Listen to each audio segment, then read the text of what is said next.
সালামু আলাইকুম, আমি নাইম দক্ষিণ কোরিয়া থেকে। এই প্রশ্নটা আসলে কেন আসছে বা এই দাবিটা কেন উত্থাপন হচ্ছে, যেই দাবিটা গেল কয়েকদিন আগেও আমরা দেখেছি যে অনেকটা ঝিমিয়ে গিয়েছিল।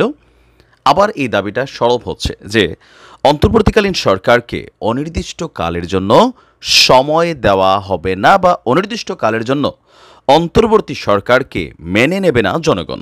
এই দাবি করা হয়েছে বিএনপির পক্ষ থেকে।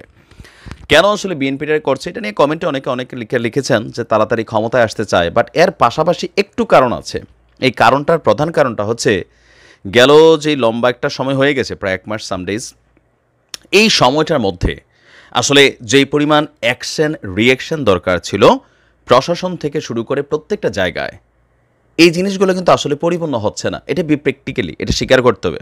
আমি ডক্টর ইউনূস সাহেবের খুবই কী বলা হয় যে একজন কঠিন সাপোর্টার, বাট প্রথম থেকে শুরু করে এই লম্বা সময়টাতে আপনি যদি একটু দেখেন, সারা বাংলাদেশে সবচেয়ে ঝামেলা হচ্ছে আমাদের এখানে আইন শৃঙ্খলার খুবই অবনতি হয়েছে, এটার কোনো ডেভেলপমেন্ট হচ্ছে না, নাম্বার ওয়ান।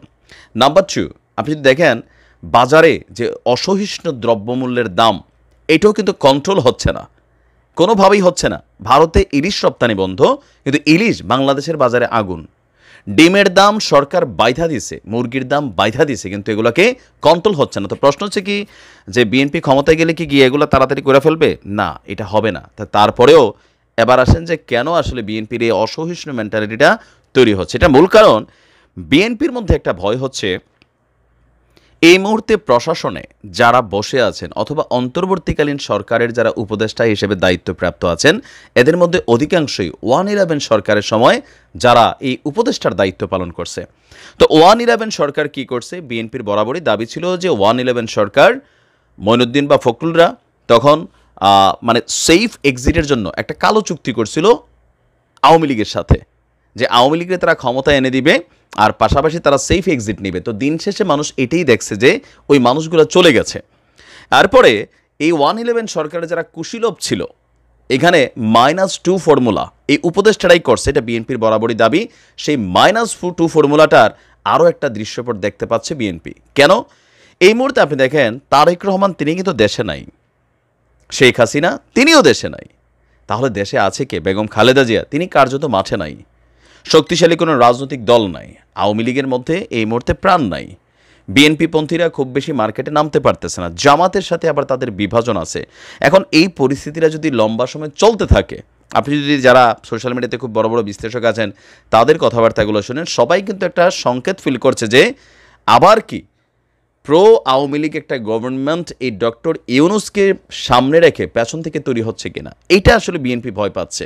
আর এই ভয়টার যৌক্তিক কারণগুলো হচ্ছে ওই যে 1-11 সরকারের কুশীলভরা আবারও এখন উপদেষ্টা পদে আছে, এটা একটা জিনিস। আর সেকেন্ড হচ্ছে প্রশাসনের বিভিন্ন জায়গায় আওয়ামী লীগ সরকার কর্তৃক নিয়োজিত মন্ত্রী, আমলা, সচিব, বিভিন্ন সেক্টরে যারা দায়িত্বশীল ছিল তাদেরকে বরখাস্তের যে পরিমাণটা সেটা 1001%। বেশিরভাগ যেটা হচ্ছে বদলি। তো বদলি তো ফ্যাক্ট না, একজন আওয়ামী লীগের বড় নেতা সামহাও বা বড় একজন প্রশাসনিক আমলা তিনি এটা থেকে ওইটা যাচ্ছেন, এটা থেকে ওইটাই আসতেছেন। এটা হচ্ছে বিএনপির হেডেকের অংশ, যে না আওয়ামী লীগ তো এখনও ভাই প্রশাসনের সেট আপ আছে। এর মাঝখানে সাবেক প্রধানমন্ত্রী শেখ হাসিনা তিনি আওয়াজ দিচ্ছেন যে সীমান্তের কাছে চলে আসছে, চট করে ঢুকে যাব। এটাকে আপনি একজন অডিয়েন্স হিসেবে হালকা নিলেও যারা এটাকে বোঝার তারা কিন্তু এটাকে খুবই সিরিয়াসলি নিচ্ছে। আর এখন এই যে চট করে ঢুকে যাব, এই পরিবেশে যদি আওয়ামী লীগ চট করে ঢুকে যায়, আপনি ফেসবুক থেকে তার স্বাধীন করবেন না। সমন্বয়কদের মধ্যে বিভাজন হয়ে গেছে, আপনি দেখেন মারামারি পিটাপিটি শুরু হয়ে গেছে, ভাগাভাগি বন্যার টাকা নিয়েও কত অ্যাক্টিভিটি শুরু হয়ে গেছে, এগুলো কিন্তু এখন আর নাই, ওই একতাটা নাই। তা আওয়ামী লীগ যদি আসলেই ঢুকে যায়, এই জিনিসটারে কন্ট্রোল করা খুবই কষ্ট হবে। বিএনপি কোনটা ভাবে, যদি আওয়ামী লীগ ঢুকে প্রশাসন সজাগ করবে, পুলিশ সজাগ করবে, সেট আপটা টোটালি আওয়ামী লীগের এখনও। এটার কারণে তারা ভয় পাচ্ছে যে এই পরিস্থিতিটা যদি দীর্ঘ সময় চলতে থাকে তাহলে বিএনপির নেতাকর্মীদের বিরুদ্ধেও কিন্তু এখন ধরপাকড় হচ্ছে, বিভিন্ন জায়গায় মার্ডারও হয়েছে, আওয়ামী লীগ গোপালগঞ্জে শক্তিশালী হচ্ছে, এরকম নানান সার্কামস্টেন্সেস যেগুলো আছে এগুলোকে তারা চিন্তা ভাবনা করে তারা ভাবতেছে নির্বাচনটা অ্যাজ সুন অ্যাজ পসিবল হওয়া দরকার।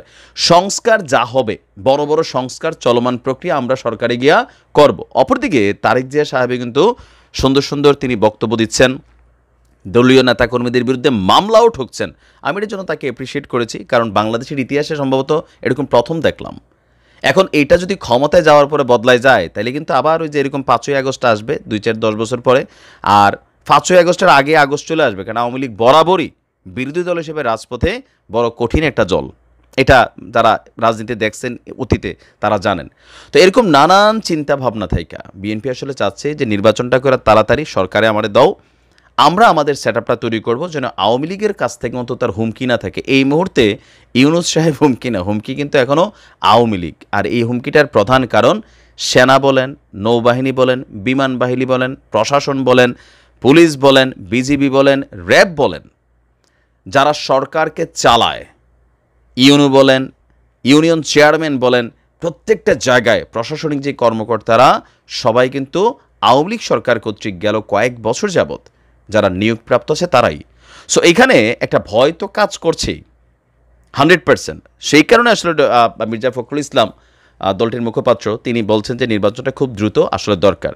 এখন বাংলাদেশের জনগণ নির্বাচন কত দ্রুত চায়? তো এখন এই দেশে জনগণ বলতে কোনো শব্দ নাই, এটা মনে রাখেন। এই দেশে জনগণ বলতে আমাদের ছোট ছোট বাচ্চারা, তারাও কিন্তু এক একজন এক এক দলের প্রতি ভালোবাসা হয়ে গেছে।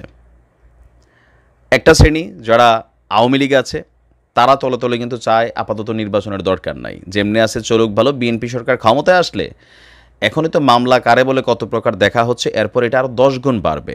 এটা তাদের ভয়। যতই সংস্কার করুক টুরুক, প্রশাসন যতই আমরা নিরপেক্ষ বলি, আমারই ব্যক্তিগতভাবে বিশ্বাস হয় না যে আমাদের প্রশাসন আসলে এতটাকে নিউট্রাল হইতে পারবে যে ধরেন বিএনপি সরকার ক্ষমতায়, বিএনপির একজন এমপি ফোন দিয়েছে যে আওয়ামী লীগের এটারে ঢুকাই দাও, ওসি সাহেব বলবে খবরদার, সে একজন নিরীহ মানুষ, সৎ মানুষ। মানে এটা কল্পনার মতন, বাট আমরা চাই এমনটাই ঘটুক। এটা ঘটলে সাময়িকভাবে হয়তো বিএনপির কাছে মনে হবে যে আওয়ামী লীগের দমন করা যায় না, কিন্তু ভবিষ্যতের জন্য এটা কত বড় যে একটা মাইল ফলক অর্জন হবে। কারণ এই বিএনপি তো আজীবন ক্ষমতায় থাকবে না, আবার আওয়ামী লীগ আসবে অথবা জামাত আসবে, জাতীয় পার্টি আসবে।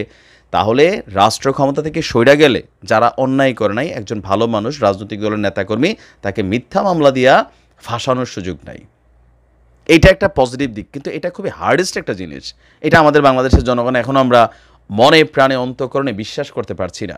তো বিএনপির ভয়টা কিন্তু আসলে এই জায়গাতেই, যে কোনো সময় যে কোনো কিছু একটা ঘটতে পারে এই ভয়টা। আর ভারত তো ধরেন শক্ত একটা ভূমিকা নিয়ে আছেই, টোটাল রেজিম লড়াই করছে। ডোনাল্ডো বাংলাদেশে আসলো, আবার দৌড় দিয়ে ভারতে গেল। তো এগুলাকে কিন্তু যারা অবজারভেশন করে, যারা বিশ্লেষণ করেন, এর উপরে যারা অনলাইনে বক্তা আছেন, সবাই কিন্তু দেখেন তাড়াতাড়ি চাচ্ছে নির্বাচনটা হইতে, একটা গণতান্ত্রিক সরকারের হাতে ক্ষমতাটা দিতে। ডক্টর ইউনূস সাহেবের এই অনির্বাচিত সরকারটাকে লম্বা সময় রাখতে চাচ্ছে না বিএনপি। তবে জামাত কেন চাচ্ছে সেটা আমি আগেও বলছি, আবারও বলি, জামাত চাচ্ছে তাদেরকে আরেকটু পুনর্গঠিত করতে। ইভেন বিভিন্ন জায়গায় বিএনপির নেতা করে, আমাদের বুড়িচঙ্গায় কালকে বিএনপি ছাত্রদলের 2 গ্রুপ কোপাকুপি অবস্থা, বিভিন্ন জায়গায় এগুলা ঘটছে। মানুষ বিরক্ত হচ্ছে, সামহাও ভোটের মাঠে প্রভাব পড়বে। আর এই প্রভাবটা এটার একটা অংশ জামাতের দিকে চলে যাবে, সাধারণ মানুষের ভোটগুলো সামহাও বিএনপি থেকে মাইনাস হবে। আর এবার যে ভোট হবে এটা কিন্তু শতভাগ নিরপেক্ষ হবে। আবার আওয়ামী লীগ দ্বারাক, বিএনপি দ্বারাক, জামাত দ্বারাক। আওয়ামী লীগের নিষিদ্ধ না করলে আওয়ামী লীগও নির্বাচন করবে, আওয়ামী লীগের ভোটের অধিকার আছে। তাহলে সেই ক্ষেত্রে একটা ইফেক্ট ক্রিয়েট হয়ে যাবে। তো দেখা যাক আসলে পরিস্থিতি কোন দিকে যায়।